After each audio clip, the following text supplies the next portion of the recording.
Good afternoon, everybody. Thank you for coming. My name is Natasha Bansgopaul. I am the Chief Operating Officer and co-founder of DarcMatter, a fintech platform. I was here yesterday on a panel that some of you may have seen or attended.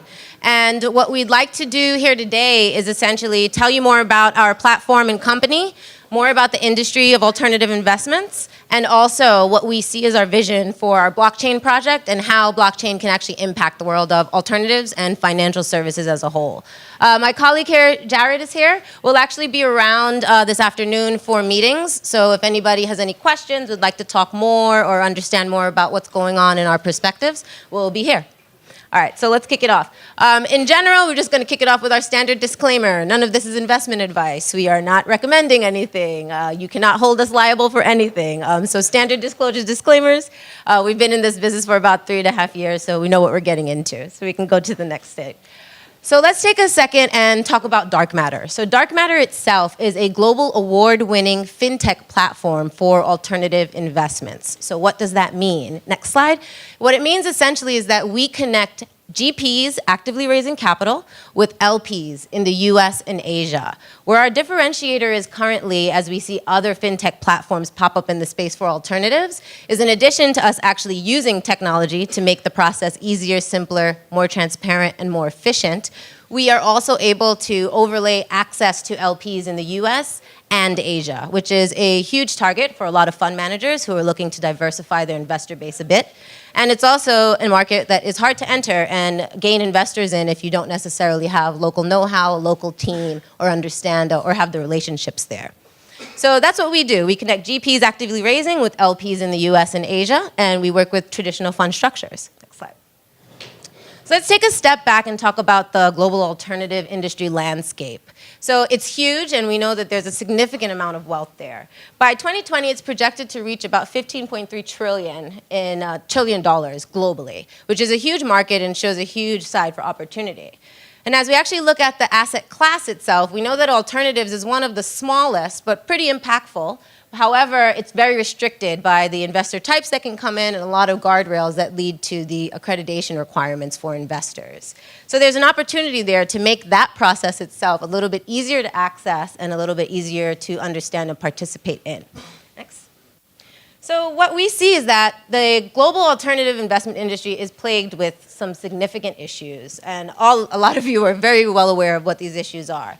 First being lack of transparency. It really makes it really difficult to see what's going on and usually results in paying more fees to intermediaries and other people who are a part of the process due to the lack of transparency. The next is complex and evolving regulations. And this is huge as you look at businesses on a global scale, simply because as the regulations change and compliance continues to shift, it makes it a bit difficult for folks to adapt and be able to respond accordingly. So this is another key issue, especially as you look at investments on a global scale. Third, offline interactions. This business is significantly done offline, and this is what we built the platform for, because we figured there has to be an easier way for investors and fund managers to connect. So a lot of the business currently is still being done offline, in person, faxing, literally signing papers in front of you and refaxing it again because somebody lost it. So it's huge inefficiencies and leads to a huge lead time to get anything done. And then again, compliance costs. As the regulations continue to change and more intermediaries come into the space, it then makes compliance costs that much more significant for fund managers to really abide by and stay compliant. So DarcMatter, next, really does focus on addressing these key issues. And I know it's a bit tough to see on this presentation from far, but we can explain a bit more of it in person later. But essentially, the platform itself takes care of a few of these pain points by really focusing on connectivity between both user groups, the fund managers and the LPs, increasing efficiencies that can be gained through fintech, like AML, KYC verification, digital document signing, transaction through the back end, and all remaining compliant with integrating with broker-dealer back end as well. So it makes it easier to really actually utilize the technology to provide some of these key solutions that are huge pain points in the industry right now.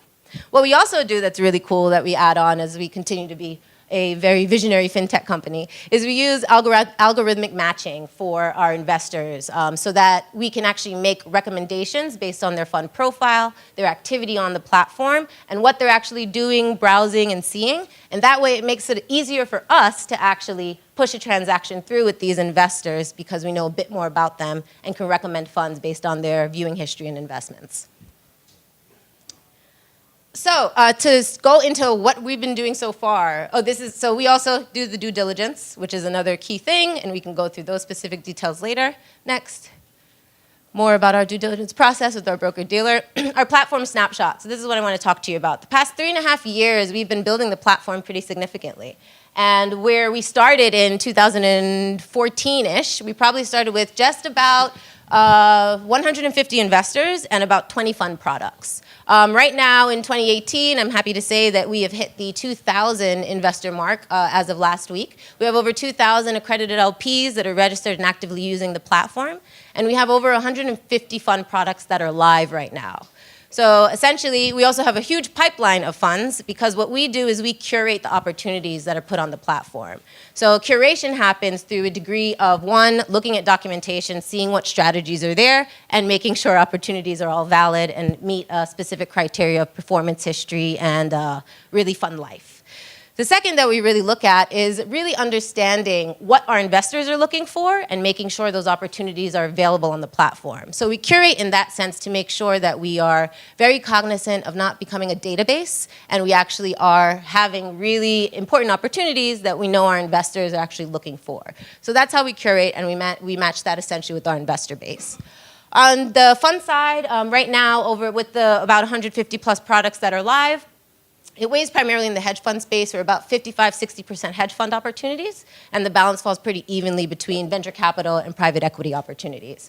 What we've actually seen on the platform for the last 2.5 years since we started doing transactions is that investors are coming to the platform and browsing a lot of hedge fund opportunities, but they are extremely interested in the private equity and VC opportunities. And I think that is also just a reflection of the fact that they have had access to a lot of hedge funds in the past and are looking for more of those unique strategies and details that they aren't necessarily accustomed to seeing. So that's what we're able to provide. We look for some of those different unique strategies so that we can complement that with what we know investors are looking for. On the investor side, we actually started building our platform a lot with the high net worth individual and RIA space. So of those 2,000 LPs I mentioned, we're about 70% RIA and high net worth individuals, and the balance falls pretty evenly between institutional investors and family offices. Of that base, only about 5–8% are qualified purchasers, QPs. So for hedge funds that are 3C7 or can only work with QPs, we do have a small base of those investors. However, it's not an overwhelming base. What's interesting about our business is when we first started building our business, we were very focused on getting institutional investors on the platform. Very often, they laughed us out the room when we would talk to them and tell them we're a new startup, and this is what we're doing, this is our vision for fintech and financial services, and they would literally laugh us out the room. Same thing on the GP side. On the GP side, once we told them that we're going to put your fund documents online in a data room, they'd ask us to leave because compliance would never pass it. So essentially what's happening now is we're in a different cycle where all of those people are coming back to us. A lot of the fund managers who didn't necessarily want to work with us because they either A, didn't see compliance aligning to it, or B, only wanted institutional investors, have now hit this cycle where they don't want institutions anymore and they're looking for high net worth and retail investors and RIAs. So we're in a great stride right now where we're actually able to support that simply because of how we were able to build the platform. So it's an interesting place for us to be right now, where we see a lot of our clients coming back and are really open to online solutions for capital raising and can now see that if they don't start exploring this as an outlet, they will get left behind. Next. So just to give you an idea of some key firms that work with us, we work with a lot of local key institutions along with specifically a lot of Asia. So when I say Asia, our key units are Shanghai, Hong Kong, and Seoul, South Korea. I actually moved to Korea for a few months to open our office and build our local team there. And we built relationships with Hanwha Asset Management and a few other key Korean banks and institutions, which has really helped us build our footprint further in the region. Next. We have won some awards. We're pretty great. We've won a few awards over the last couple years. Hedge Fund Management Technology Award, a TechCrunch Beijing Award. And most recently, we won a FinTech Innovation Breakthrough Award for retail investments on the platform. So we're very focused on making sure that we continue to build our name and get the right proof points so that institutional players can continue to take us seriously and see why they should be a part of this trend. As I mentioned, we have a global reach. Our offices right now are in New York is where our headquarters are, and this is where the business development and investments and distributions team sit with my team. We have our CTO and our tech team, which is our biggest team. They actually sit in the Ukraine, in Kiev. So that's where our CTO is from. And then we have our subsidiary offices in Shanghai and Seoul, South Korea, which is where we also have footprints and LPs. So that is how we deal with essentially our global footprint for the business. Next. And let's take a step back and look at overall landscape and how we think of businesses. So as a whole, we really think of businesses in two primary ways: pipeline businesses and platform businesses. We see that traditional alternative investments is very much a pipeline business. And what we mean by that is that it usually is very traditional businesses that focus on sales cycle and really information supremacy. On the platform side, they really focus on scale and the network effect. So what we are doing is really trying to continue to push the industry into being more of a platform and embracing what the benefits are of platform businesses, which we really think is what is going to drive the industry in the future. Next. These are some key problems that we see with pipeline industries. And essentially, we know why. Go to the next one. Go next. We know why we're essentially going into blockchain. So this is our introduction into blockchain. What we are doing as our blockchain project is DarcMatter Coin. And it's really focused on creating transparency within financial services. So essentially, it really is taking our product and fintech solutions a step further and moving it into the blockchain. We always had distributed ledger technology on our roadmap for the platform. It was not anytime soon. We had it a few years out. But given everything that's happening in the industry right now, we saw that there is a significant opportunity to start to capitalize on that, move it up in the roadmap, and start building. So we are working on DarcMatter Coin. Next. So why blockchain? And we'll get into that. So everybody knows here who are blockchain proponents. Really, transparency is a huge thing. Record keeping, it's really important within alternatives and with any kind of custody agreements, et cetera. And as decrease of human risk. So because everything is very traditionally done offline, pen and paper, back end, there's a significant amount of risk that can come simply from human error. So really being able to build and program a lot of this into the blockchain and overlay it onto our platform will have significant efficiencies and cost savings for all, both investors and the GP side of things. Next. All right, we'll skip this one. I had a great video for you guys, but you'll just have to see it another time. Right now, so what we basically, to tell you more about our blockchain, we are building with the Nem Blockchain. So the Nem Blockchain, a few details about that is it's actually a blockchain that comes out of Malaysia and has specific use cases that were built for Japanese banks. So we actually chose Nem's blockchain simply because all of the use cases and work that Nem has been doing in the past few years has all been specifically for the industry and use cases that we see we can integrate into our platform. So it was a natural kind of decision, and really we had a lot of discussion about what blockchain to use, and it really came down to Nem and the experience that they had in understanding what our business is, as well as their ability with the permission blockchain that has a bit of both public and private chains, which is something that we definitely need for this business. All right, next. You can go to the next one. All right, so just to give you kind of general uses for blockchain within financial services as a whole, not necessarily just DarcMatter. So think about everything that you do that you don't like doing in terms of paperwork and following up and a lot of the consistent reporting details. Blockchain takes care of all of that. So regulatory reporting can be solved by this, decreasing operational overhead as a result. Digitized legal document signings. No intermediaries are in the distributed ledger unless they're built in that way. So it also decreases cost significantly. And then overall, the speed to closing and actually settlement of trades is something that can be easily built into the blockchain and really gain some huge efficiencies for the industry. So that's generally on the financial services as a whole. For DarcMatter itself, where we see our use cases going, everything as simple in the initial rollout as really unlocking key documentation and details that allow you to complete your subscription process, whether that be accessing heightened due diligence reports on funds, accessing KYC details on on investors. Those are kind of very initial cases that can be used. Even forward thinking, the things that can be done are secondary sale of interests, capital call requests, a lot of data analysis and interpretation, and then of course, automating all of the reporting and workflow that needs to go along. So for DarcMatter itself, the things that we're going to be starting with is using the platform and the DarcMatter coin token to really focus on the subscription completion process. And what that means is that we're building a distributed ledger that really builds into the smart contracts what fund manager subscription process is, which therefore then will decrease significantly the time it takes with the back and forth between investors and fund managers, any of the investor verification that needs to be done, suitability, KYC, AML, et cetera, along with any fund terms such as minimum investment size and the type of investors you're looking for. All of that can be programmed into the blockchain, and then you can essentially find investors and move investments that much quicker. This is a little bit more detail on the very specific way that the actual chain would work and some of the key details for NEM. We can go through that a little bit more detail at the meetings this afternoon if you're interested. Next. Next. You can go after that one. So this is just a little bit on our management team. Myself, I'm the Chief Operating Officer and the co-founder. My partner, Sang Lee, who is my co-founder, he has been in this industry for a significant amount of time. He's a former BNP Paribas investment banker, along with winning many accolades, including 30 under 30, et cetera. We're past that point at this point in time. But as it stands now, he's very influential in this space and is actually right now doing some investor meetings in Asia, which is why he can't be here.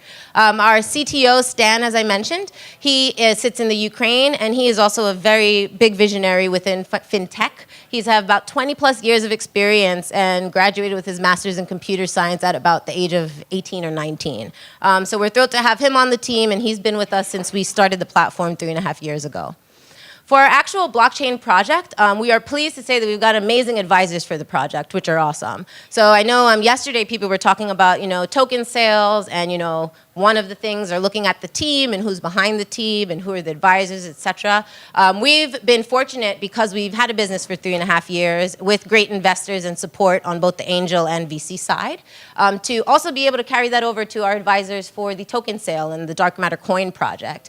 So we kind of have everything covered on that front in the sense that one of our primary advisors in the business, investors in our business, is a key investor here, and he is actually the founder of OKX, which is one of the largest exchanges in Asia for tokens. We also have legal on our side as well, along with marketing and some traditional investment institutional advisors as well. Because we think it's just as important to have all of the tech and all of the people who have all the experience in the blockchain space, in addition to also being able to have traditional investors and people who really understand what the traditional market is to be able to meld them together. Next. So just a few details about our public presale before we give details. Right now, we kicked off in January. We have a hard cap of 35 million. We closed the private presale on March 22nd at the hard cap of 10 million, which was great.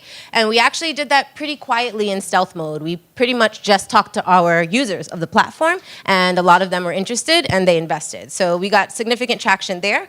We're right now in our public presale round, which is a $20 million round. We are about 75% committed there. We have some great news to announce on strategic key players that we'll hopefully be making next week. So if anybody's interested in getting into the sale, the time is probably now. And to just give you some key dates, the public pre-sale is wrapping up on June 15th. The crowd sale is wrapping up on June 30th. And we are hoping to start having a rollout of the first features and alpha blockchain technology, which will probably come as soon as end of July. So our team is actively working on this. We're thrilled about the excitement and passion that people have around blockchain and fintech and how that can take the industry to a next level. And we're thrilled to be a part of it. All right, so that is our presentation. I will gladly take any comments, questions, or anything you'd like to ask me now. public, the crowd sale. Yep, public crowd sale. The public is 20, the crowd sale is 5. So we closed on 10, we're about 75% committed on the 20, and then there's only a $5 million round for the full crowd. 2 weeks for that. Yes, just about left. Open to retail. So US investors are all accredited. Non-US don't have to be accredited, but our investment is done through a SAFT, so all of that is how we take care of a lot of compliance details as well. Yeah. Yes? I had a few questions regarding business model. Yeah. And all deals through the broker-deal license or for private investors and corporate investors? Yeah, so the way that it works is essentially, I didn't touch on our business model, thank you. So the question was, how does the business model work? How do the deals flow through? So our business is solely based on success-based fees. So we once started as a subscription model when we first started where we didn't have a broker-dealer affiliation. So that's why we were a subscription, and essentially we did an annual subscription model, and that worked great for some funds, and for some funds it was a complete non-starter because essentially you're paying for potential investment. So that's how we initially built. Once we actually partnered with a broker-dealer, which is what we did. North Capital Private Securities is our broker-dealer.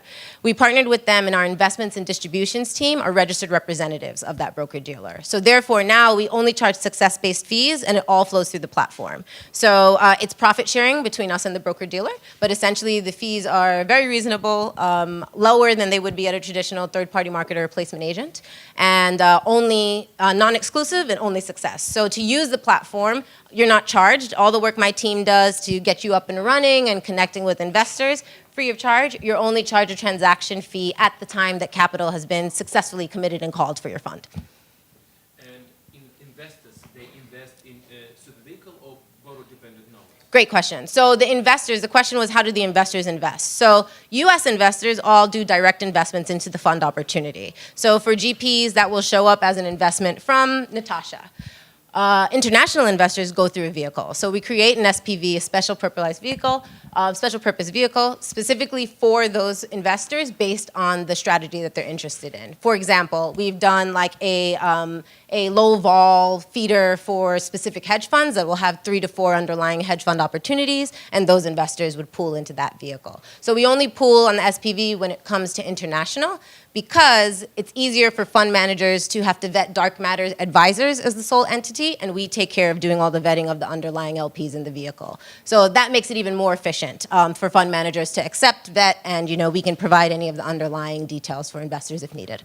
And how can you mitigate the risks? Because it's very important, especially in alternative investments. And how can you mitigate the risk? It's I invest in pool of different alternatives investment, and you can divide to the portions, or how can we mitigate the risk? Or I invest, or investor will invest in one project.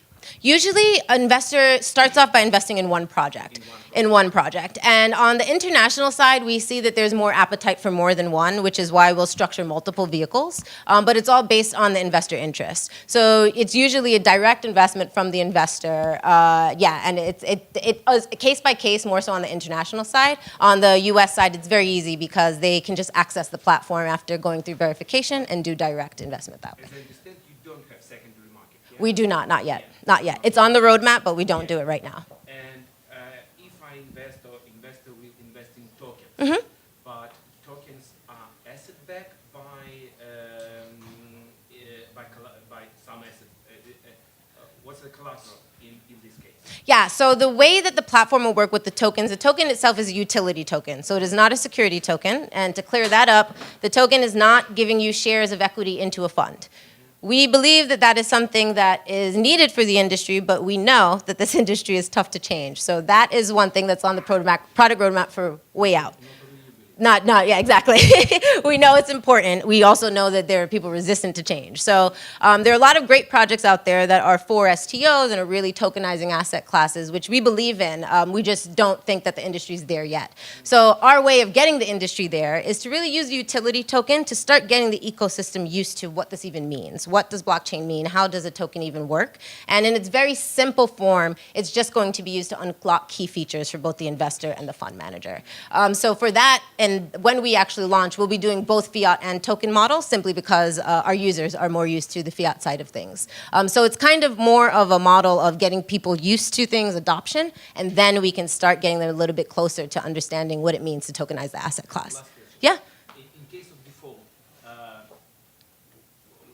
default, what's the behavior of investors? So that's not on us. So we essentially only connect the two and help with transaction. Anything post that is between the fund manager and the investor. And statistically, do you have now level of defaults? I mean, what I can say is that I've never heard of any complaints through our platform as a result, but I can't say for sure.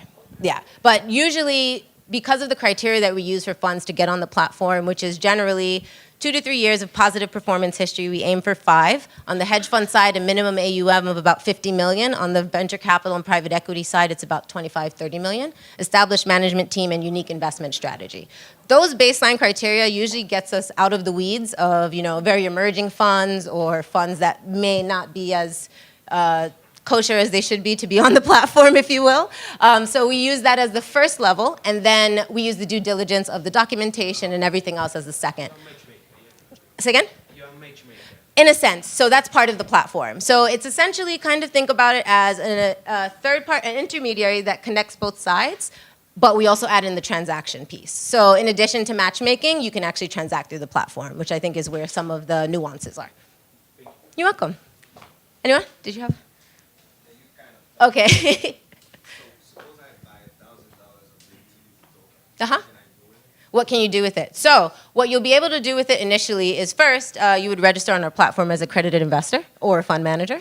And what you'll be able to do with the token is unlock key features in its very initial stage. So the first 2 things that we will likely be rolling out is one, the distributed ledger, where we're programming the subscription documents into the smart contract. So essentially, at the time that you'd be ready to invest, that token itself would basically be staked. So you would stake a token to have access to the blockchain, and you would, basically all of the information for the subscription process on the fund manager side would already be pre-programmed. And as a result, when you basically would press that button that says, I'd like to invest, it would automate the system, and essentially you'd be at a point where you need to sign subscription documents.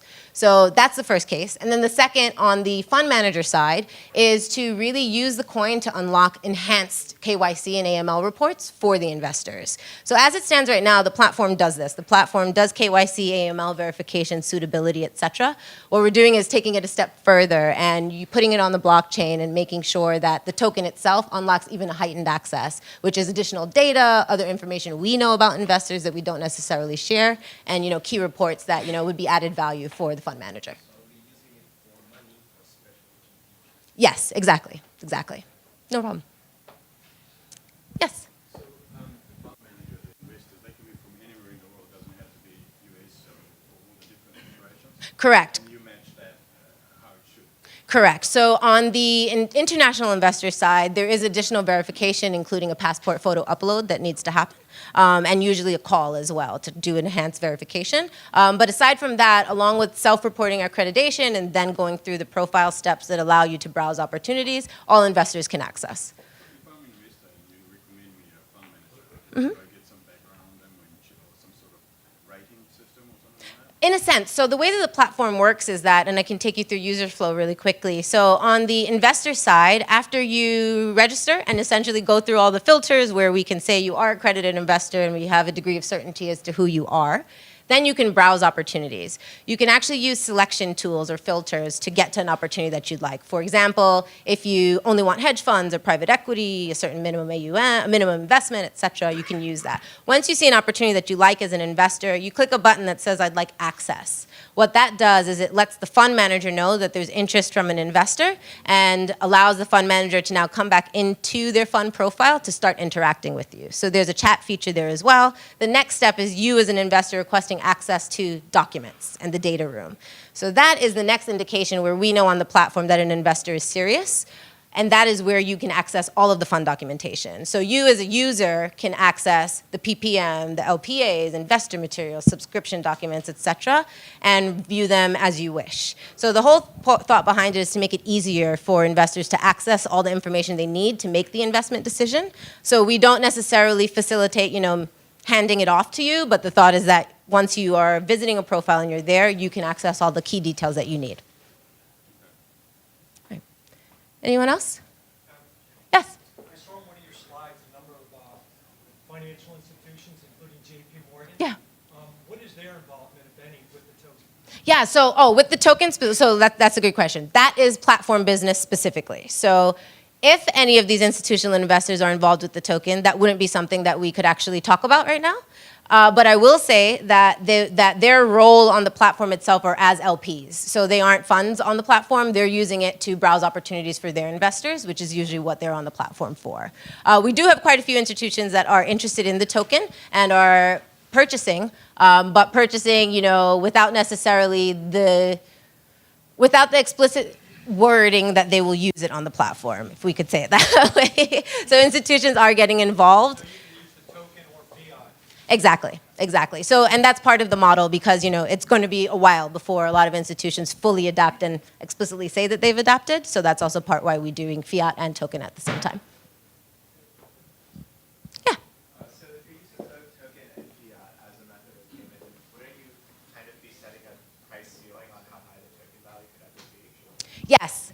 In a sense. So what's important for us in this next step is the token economics of how we continue to keep essentially it at a cost-effective point that our users will still use it, but at a also cost-effective point where tradability, potential tradability is still on the table. So we haven't figured that out completely yet, but we do know that an only token model is not going to work. So that's why we have to figure out the right way to build it in the economics there. So we're considering all those factors now. But yes, you're absolutely right. It's one of those things that we have to take into consideration as we finalize that detail. And then my second question is, you mentioned that you guys are going to use the SAP. Mm-hmm. Is that in conjunction with like Reg D, or are you how does that fit into the problem? So the SAFT itself is for the token offering. So all of the funds on the platform itself they have the option of certifying in their engagement letter whether or not they are 506B or C. The platform itself, what it will do is for ones that are 506B, which means they aren't Reg D, it would restrict from certain features in terms of the public marketing lens, if you will. But for those that are, it essentially just allows us to do more marketing within the tent of investors that are a part of it. So the Reg D side of things doesn't necessarily play on the token side with the SAFT. It's kind of a separate entity in itself. Any other questions? Yes. You didn't talk about the average AUM hedge funds. What is the makeup of it? Yeah, so the hedge fund side of things, it's an average AUM of about 100 million. I think our largest hedge fund is just about 700 million or so, probably. And our smallest on a case-by-case is probably actually just about 50 million. So average, we end up about 100 million on the hedge fund side. Average investment size for investors is just under $1 million. So we're looking at about 850 as the average ticket size on the investor side. And the private equity? Yeah, so private equity, our minimum AUM for private equity and VC funds is about $30 million. Our smallest private equity fund is probably about 15 million though. So that's where we make exceptions based on the strategy and type, simply because we know investors are looking for certain opportunities that don't necessarily hit that 50 million or 30 million requirement. Could you talk a little bit just about the strategies and types that are on? Yeah, so, it's off, but we could share some after. A bunch of strategy. We pretty much cover the gambit of strategies. Oil and gas on the private equity side, on the VC side, early stage growth, TMT funds as well. Hedge fund side, we're all over the place. So we pretty much have every asset class, I'd like to say, available on the platform. Forward thinking, or what we're trying to figure out ASAP, is how and which crypto funds we list on the platform and how quick we can get them up. So because we are FINRA and SEC regulated, there's a degree of due diligence that we have to do perform on all funds. So what we're in the middle of figuring out right now is what is that new due diligence process for crypto funds and assets like that are looking to raise capital and reach investors. And we know that LPs are interested in it, but we need to be able to vet them to a certain degree. So that's the next asset class that's coming up on the platform, and relatively soon. We're figuring out what that kind of final checkbox is of criteria. Hi. Any fund that has 150 million AUM or greater must register as an RIA.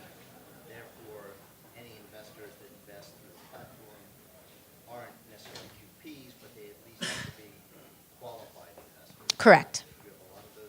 Of the qualified investors, I'd say that that's probably, it's definitely our institutional base, which is about 10%. And then I want to say about 5% of our family offices also qualify. So we do have that base, but it's not overwhelming.